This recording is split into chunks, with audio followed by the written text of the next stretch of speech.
क्योंकि हमारे घर में लाइट भी नहीं थी, हमारे घर में बिजली का प्रबंध नहीं था, पर किताबें थी। कौन से साल में? ये 1980, 79, 78 की बातें हैं, 78 टू तक की। ये तो मेरे ख्याल में शायद हरियाणा में ही ऐसा अनोखा केस होगा। एक अशिक्षित आदमी ने और 15 बच्चों को डॉक्टर बना दिया। हाँ, मैं तो सोचता हूँ कि ओपन, हमारे रिजर्वेशन तो थी नहीं हमारी जी। जनरल कैटेगरी में, ओपन कास्ट से इतने 3 बच्चों का पोस्ट ग्रेजुएट होना मेडिसिन में हो सकता है वर्ल्ड रिकॉर्ड हो। अब भी हम जैसे सीटी स्कैन सबसे कम फीस में कर रहे हैं जी 1300-1400 रुपये में, जो कि बाहर कहीं भी नहीं होता होगा मेरे हिसाब से। हरियाणा में जी जी। सबसे कम फीस में कर रहे हैं। गांव की मिट्टी से उठकर सफलता को हासिल करना, ऐसे ही कुछ सक्सेस लोगों की स्टोरियां हम आपके सामने लेकर आएंगे, जिन्होंने कि अपने संघर्ष के बूते पर सफलता का मुकाम हासिल किया है। आज मेरे साथ हैं डॉक्टर रमेंद्र कालीरमण। गांव में पैदा हुए, खेतों में भी काम किया, पशुओं को चरा, सब काम जो गांव में होते हैं वो सारे काम किए, और आज खुद का एक अस्पताल रन करते हैं और साथ में समाज सेवा भी कर रहे हैं। तो डॉक्टर साहब से विस्तार से बातचीत करेंगे, कैसा गांव में इनका बचपन जीता, कहाँ से कौन से गांव से डॉक्टर साहब का बिलोंग है, और किस तरह पढ़ाई की, और गांव में रहकर वो जुनून, वो प्रेरणा कहाँ से मिली कि वो आज डॉक्टर बन गए हैं। और डॉक्टर साहब की जो मिसेज हैं वो भी डॉक्टर हैं, और पूरे परिवार में शायद 13-14 डॉक्टर हैं, 15 डॉक्टर हैं। तो पूरी सक्सेस स्टोरी एक डॉक्टर साहब की है।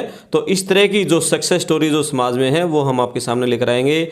मैं आपका दोस्त करमपाल। वीडियो शेयर करें, चैनल सब्सक्राइब करें और डॉक्टर साहब से बात करते हैं। डॉक्टर साहब सबसे पहले तो नमस्कार, आपका पड़ताल टीवी नमस्कार। पड़ताल टीवी का धन्यवाद जी। इसके बारे में जो नई सीरीज आप शुरू कर रहे हैं जी, इसके लिए बहुत बहुत बधाइयाँ। जी। लोगों की छुपी हुई बातें आप समाज के सामने लाएंगे, एक बहुत अच्छी बात है। जी डॉक्टर साहब, थोड़ा सबसे पहले अपने बारे में बताइए, कौन सा अपना गांव है, कहाँ पैदा हुए, थोड़ा ये बताओ। मेरा घिमाना गांव है, जो जींद से 5 किलोमीटर दूर भिवानी रोड के ऊपर स्थित है। तो वहाँ मेरा जन्म हुआ और पहली से 5वीं तक मैंने वहाँ पढ़ाई की। गांव में पढ़ाई की सरकारी स्कूल में, जिसकी फीस 10 पैसे होती थी जी। और तख्ती लिखते थे हम। वो ज़माना था जब तख्ती लिखते थे, साफ भी करते थे, फिर चाक मिट्टी से उसको सुखाते थे लेप के, फिर काली स्याही से लिखते थे। शाही दवात का ज़माना था तब जी। हम अपने आप ही अपनी शाही बनाते थे। अच्छा। हाँ, 5 पैसे की शाही मिलती थी, उसको घोलते थे, फिर जो एक 10 पैसे की दवात आती थी उसमें डाल देते थे जी। फिर उसके जो अपनी कलम होती ना, संगतरे की कलम, उसे खुद ही कलम बनाते थे हम, छील के, ब्लेड से छील के बनाते थे। तो उससे लिखते थे, जो सुलेख बोलते थे जिसको। पूरी तख्ती लिखी जाती थी, फिर उसको फिर दोबारा धो लेते थे हम और फिर दोबारा लिखते थे। ओके। वो भी क्या ज़माना था तब। बिल्कुल। तो जैसे 5वीं तक तो गांव में पढ़े, उसके बाद की पढ़ाई? 5वीं के बाद मैंने एसडी स्कूल जींद में पढ़ना शुरू किया, क्योंकि मेरे बड़े भाई डॉक्टर कुलदीप भी वहाँ पढ़ रहे थे, जो कि मेरे से 3 साल आगे थे जी। मैंने जैसे वहाँ 6ठी में दाखिला लिया तो 9वीं क्लास में थे वहाँ जी। और तो उसके बाद मेडिकल की पढ़ाई कहाँ हुई? 10वीं की शिक्षा मैंने एसडी स्कूल से ली। एसडी स्कूल लगभग बड़े अच्छे स्कूलों में रहा है हरियाणा के, या आप सभी लोग जानते हैं। तो गांव से मैं सीधा टॉप 5 छात्रों में शुमार हो गया था मेरा जी। पहले दिन से, 6ठी से हमेशा 10वीं तक पहले 5 छात्रों में रहा जी। बाकी शहर के छात्र थे जितने भी थे, पर उनमें पहले ही दिन से मैं पहले 5 में हमेशा ही रहा जी। और हरियाणा में मेरी 29वीं पोजीशन थी 10वीं में जी। जो हमारे और मेरे से आगे 2 स्टूडेंट थे, एक की हरियाणा में 3री पोजीशन थी, एक की 7वीं पोजीशन थी। तो एसडी स्कूल में मेरा 4था नंबर था। जो मेरे से 2 नंबर जिसके ज़्यादा थे उसका 27वां नंबर था हरियाणा में जी। 10वीं के बाद फिर एमबीबीएस कहाँ से किया आपने? ना, एमबीबीएस से पहले 2 साल मेडिकल की पढ़ाई करनी पड़ती, प्री मेडिकल बोलते थे हमारे समय में। अच्छा। उसके लिए अब तो सीधा +2 के बाद एमबीबीएस करते हैं बच्चे। अब तो उसको हम +1 +2 बोलते हैं। हाँ हाँ। अच्छा। हमारे समय में 10वीं के बाद प्री यूनिवर्सिटी और प्री मेडिकल बोला जाता था। ओके। तो उसके लिए मैं डीएन कॉलेज हिसार गया पढ़ने के लिए। डीएन कॉलेज हिसार वाले जो इंटेलिजेंट छात्र होते थे उनको ढूंढते ढूंढते वहीं आ जाते थे गांव तक। अच्छा। हाँ, तो हम टॉपर बच्चों में होते थे, तो वो यहीं आ गए ढूंढने के लिए कार लेके जी। कि हमारे कॉलेज ज्वाइन करो, तो वो फीस माफ़ कर देते थे। जी। तो सभी जो मेन मेधावी छात्र होते थे, तो जींद में तो कोई अच्छा कॉलेज था नहीं, तो ये धारणा ही थी कि डीएन कॉलेज में जाना है। तो सभी एसडी स्कूल के टॉपर्स लगभग जी। या तो डीएन कॉलेज में जाते थे या कोई चंडीगढ़ चला जाता था डीए उसमें कॉलेज में। जैसे एमडीयू में जो पढ़ने वाले छात्र थे उनके लिए था हिंदू कॉलेज सोनीपत, तो उसी तरह कुरुक्षेत्र यूनिवर्सिटी के लिए main college DN college Hisar था। जी जी जी। तो वहाँ से फिर प्री मेडिकल करने के बाद? हाँ, प्री मेडिकल करने के बाद फिर मैंने मेडिकल कॉलेज रोहतक ज्वाइन किया, वहाँ से एमबीबीएस एमडी की मैंने। जी। डॉक्टर साहब, अभी जैसे स्टार्टिंग में हम बता रहे थे कि आपके परिवार से 15 डॉक्टर हैं। आपके पिताजी क्या करते थे? ये डॉक्टर की बनने की प्रेरणा पूरे परिवार को ये कहाँ से मिली है? मेरे माँ बाप अनपढ़ हैं जी। उनकी कोई भी शिक्षा नहीं है, स्कूलिंग नहीं है किसी उनकी भी। अच्छा, पिताजी का नाम बताइए, माता पिता का? मेरे पिताजी का नाम करमचंद कालीरमन है, मेरी माताजी का नाम श्रीमती छोटो देवी है। जी। तो हम 4 भाई बहन हैं। तो मेरे बड़े भाई भी डॉक्टर हैं और मेरी छोटी बहन भी डॉक्टर है। जी। हमारे परिवार में 15 डॉक्टर हैं अभी तक। तो ये आपके पिताजी ने प्रेरणा कहाँ से दी? पूरे परिवार में डॉक्टर की लाइन ये कहाँ से कैसे चलाई? उनकी इच्छा थी कि बच्चे पढ़ें। मेरे पिताजी के लिए सबसे जो प्राइमरी थिंग थी पढ़ाई। सब कुछ पढ़ाई को छोड़ के सेकेंडरी था। अच्छा। शिक्षा सबसे बड़ा धन है। हाँ। ये उनको बचपन से पता था, क्योंकि वो शिक्षित न हो सके, कम से कम उनके बच्चे तो शिक्षित हों, जी। ये उनमें लगन थी। कैसे मोटिवेशन करते थे वो आप भाई बहनों का? वो हमें सारी सुविधाएं देते थे। पढ़ाई जरूरी है, क्योंकि हमारे घर में लाइट भी नहीं थी, हमारे घर में बिजली का प्रबंध नहीं था, पर किताबें थी। कौन से साल में? ये 1980, 79, 78 की बातें हैं, 78 टू तक की। अच्छा।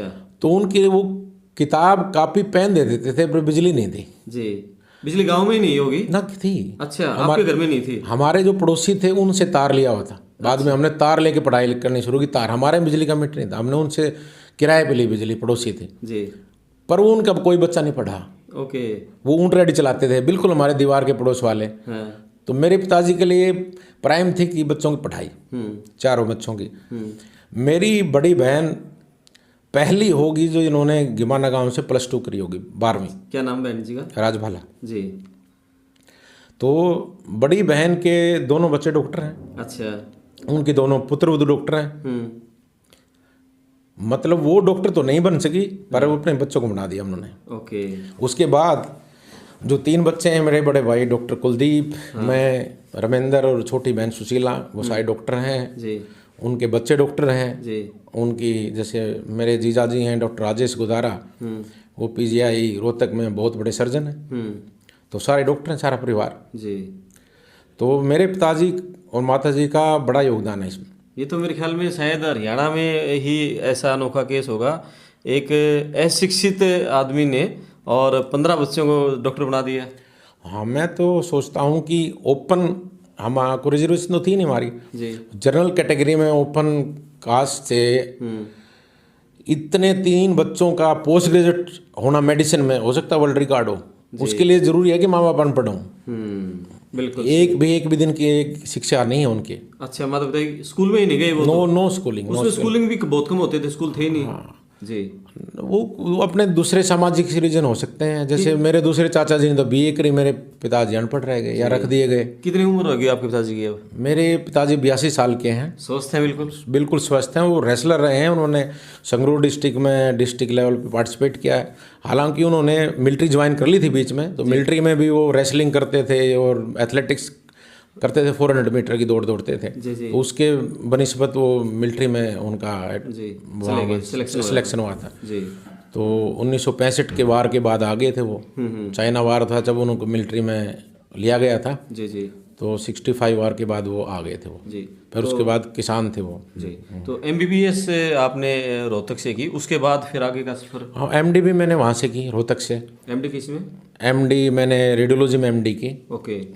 तो उसके बाद फिर मैंने जींद में अपना वो एक जीवनदीप डायग्नोस्टिक सेंटर के नाम से मैंने खोला। मैंने जींद के लोगों को सारी सुविधाएं देने की कोशिश की जो दूसरे शहरों में हैं और जींद में नहीं हैं। जी। जैसे MRI, ultrasound, CT scan, x ray और OPG, ये सुविधाएं जींद में नहीं थी। तो मैंने सबसे पहले जींद में इन सुविधाओं की शुरुआत की। कौन से सन में? 2006 में। ओके। 2006 में मैंने अल्ट्रासाउंड, एक्सरे के साथ शुरू किया। फिर 2008 में CT स्कैन लगाया। 2009 में MRI शुरू की। तो ये सुविधाएं जींद में उचित, केवल रेट के ऊपर उचित फीस में मिले, ये मेरा ध्येय था। जी। क्योंकि जींद में मेरा जन्म हुआ था तो मैं चाहता था कि जींद में सुविधाएं लोगों को एक ईमानदारी पूर्वक ढंग से मिलें। वो हम पिछले 15-16 साल से कर रहे हैं जी। ताकि जींद के लोगों को बाहर ना जाना पड़े। अब भी हम जैसे CT स्कैन सबसे कम फीस में कर रहे हैं जी। 1300-1400 रुपये में, जो कि बाहर कहीं भी नहीं होता होगा मेरे हिसाब से हरियाणा में। जी। जी। सबसे कम फीस में कर रहे हैं। और आपकी वाइफ भी डॉक्टर है? मेरी पत्नी डॉक्टर शोभना बाल रोग विशेषज्ञ हैं। हाँ। और मेरे साथ ही हॉस्पिटल में काम करती हैं। जी। वो काफ़ी डेडिकेटेड डॉक्टर हैं। और बच्चों को भी आप डॉक्टर बना रहे हो? ना, मेरी एक बेटी ने अभी MBBS किया है। ओके। तो अभी जूनियर रेजिडेंट है PGIMS रोहतक में। बिल्कुल एक आसान सा खेल हो गया आपके पूरे परिवार में डॉक्टर बनना। तो हाँ, अब आसान खेल लगता है पर इसके पीछे छुपी हुई अथक मेहनत। अथक मेहनत। जी। अब माता पिता का योगदान इसमें बहुत, सबसे मुख्य योगदान तो मेरे पिताजी का, हाँ। करमचंद जी का और माता छोटो देवी जी का मानता हूँ मैं। जी। जी बिल्कुल, उनकी प्रेरणा तो है ही, तभी उन्होंने कुछ ना कुछ तो एक मोटिवेशन आप बच्चों को, मतलब स्कूल से जब आते थे 10वीं 11वीं में, तब क्या कहते थे वो, किस तरह से, ताकि जो दूसरे पेरेंट्स हैं वो भी सीखें अपने बच्चों को, किस तरह मोटिवेट करते थे? पढ़ाई करना जरूरी है सबसे पहले, बाकी काम बाद में करो। पहले अपना होमवर्क करो, पढ़ाई करो। हालांकि हम भैंस भी पानी पिलाने के लिए गांव में ले जाते थे, भैंस चराने के लिए भी ले जाते थे। खेतों में काम किया डॉक्टर साहब आपने? हाँ, खेतों में काम किया है। गेहूं भी काटा है, बरसीम भी काटी है, और ज्वार भी काटे, गंडासा भी चलाया है। अच्छा। आसानी भी ही है। हाँ, उनको भी डाला उसमें सब कुछ। जी। यानी कि गांव में रहे तो वो सारे काम जो एक किसान के घर में होते हैं वो सारे किए आपने? हाँ, सारे किए। पूरा अनुभव है। हाँ, तैराकी भी गांव के जो जोहड़ में सीखी है। जी। अच्छा। हाँ, उसमें भैंस की पूंछड़ पकड़ के तैराकी सीखी हमने तो। बिल्कुल बिल्कुल। जी। तो नई पीढ़ी को डॉक्टर साहब क्या मोटिवेशन आप देना चाहोगे, किस तरह से मतलब अपने लक्ष्यों को कैसे निर्धारित करें, उनको पूरा करने के लिए फिर वो किस तरह से मतलब मेहनत करें? कोई भी लक्ष्य बहुत ही आसान है और बहुत ही मुश्किल है। उसके लिए सबसे ज़्यादा आवश्यकता है अनुशासन की। अगर आप चैनलाइज्ड, अनुशासित रहोगे तो सभी काम आसान हैं। आज के समय में क्या है कि सभी लोग भटक गए हैं। जैसे अपना घोड़ा होता था ना, उसकी आंखों में लगी होती थी दोनों तरफ, क्या बोलते हैं, शादी वाला घोड़ा के। जी। जी, वो लगी रहती है दोनों तरफ है। हाँ। अगर एक विजन हम बना के चलें तो हर एक कार्य बिल्कुल आसान है। हम अपना टाइम वेस्ट करते रहते हैं। जी। अगर समय पे उठें, समय पे अपना काम करें और नियमित पढ़ाई करें, अनुशासित रहें, तो ये सारी चीज़ें बहुत आसान हैं। जी। अपना ध्येय सामने रखें और मतलब एक रेगुलर मेहनत करते रहें। कई बार क्या करते हैं बच्चे, सारा साल नहीं पढ़ते, एंड में जब आ जाता है फिर एकदम उसका प्रेशर बढ़ जाता है सिलेबस का, फिर कुछ नहीं हो पाता, फिर वो डर लगने लगता है, फिर उनको एग्जाम से भी डर लगने लगता है। अगर वो रेगुलर सारे साल में मेहनत करते रहें तो ये सारी चीज़ें आसान होंगी। मेडिकल की पढ़ाई बहुत मुश्किल है, पर उसको एक चैनलाइज तरीके से किया जाए बगैर किसी प्रेशर के तो आसानी से हो सकता है आपका एडमिशन। जी। बहुत, मतलब ये एग्जाम्पल है, हम भी 15 डॉक्टर बने। जैसे अपनी बेटी को डॉक्टर बनाया है, किस तरह से आपने बेटी को गाइड किया? दूसरे पेरेंट्स मतलब अपने बच्चों को किस तरह से गाइड करें जो डॉक्टर बनाना चाहें? सिंपल का तरीका, उनके ऊपर दबाव ना डालें कि इतने नंबर आ गए, इतने नंबर नहीं आए, इसका चक्कर में मत रहें। जितने नंबर आ गए सारे अच्छे हैं। जो भी बच्चा अगर 80 कितने भी नंबर ले रहा है वो पढ़ सकता है, कुछ भी कर सकता है। मेरे पास उदाहरण है, हमारे साथी थे, उसके 51% नंबर आए थे 10वीं में, 10वीं में भी, प्री मेडिकल में भी। जी। तो उसके बाद उन्होंने मेहनत की, फिर डॉक्टर भी बन गए। अच्छा। जैसे 95% वाले नहीं बने।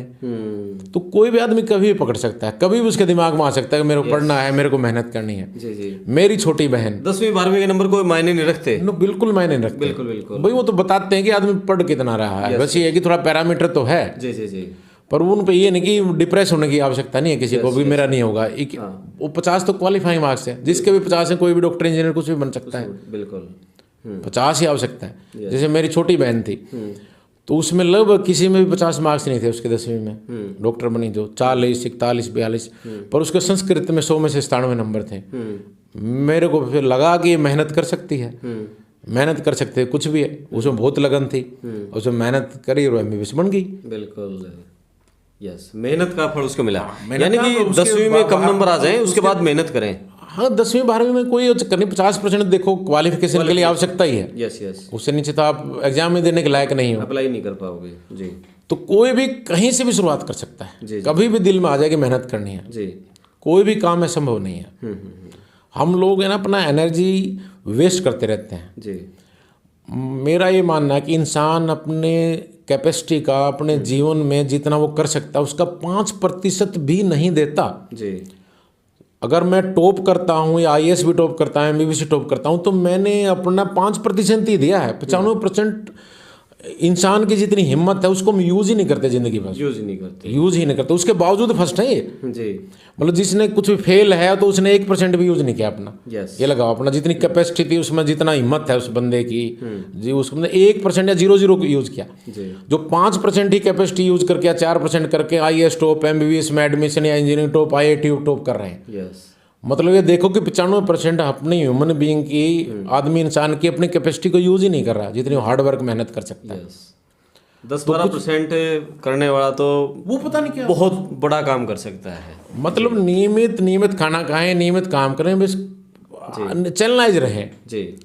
आजकल का यूथ डीचैनलाइज है, चैनलाइज है ही नहीं, नियमित नहीं है, अनुशासित है ही नहीं, बिल्कुल। नहाता ही नहीं कई दिन तक, उठते ही 12 बजे हैं, जी। फिर वो जब सारा दिन ही खत्म हो जाता है उनका। जी। हाँ, कई दिन ही नहाते नहीं नहाते हैं। बिल्कुल, बहुत बढ़िया डॉक्टर साहब, आपसे लगातार हम बात करते रहेंगे। डॉक्टर रमेंद्र कालीरामन की एक खास बात यह है कि बेबाक तरीके से बोलते हैं और बहुत सारे मुद्दों पर गहरा ज्ञान रखते हैं। आज हमने बात की सिर्फ डॉक्टर साहब की सफलता के ऊपर, किस तरह से गांव की मिट्टी से उठकर और एक डॉक्टर का सफ़र यहाँ तक तय किया, खुद का हॉस्पिटल रन कर रहे हैं, बच्चों को भी डॉक्टर बना दिया है, पूरे परिवार में 15 डॉक्टर हैं।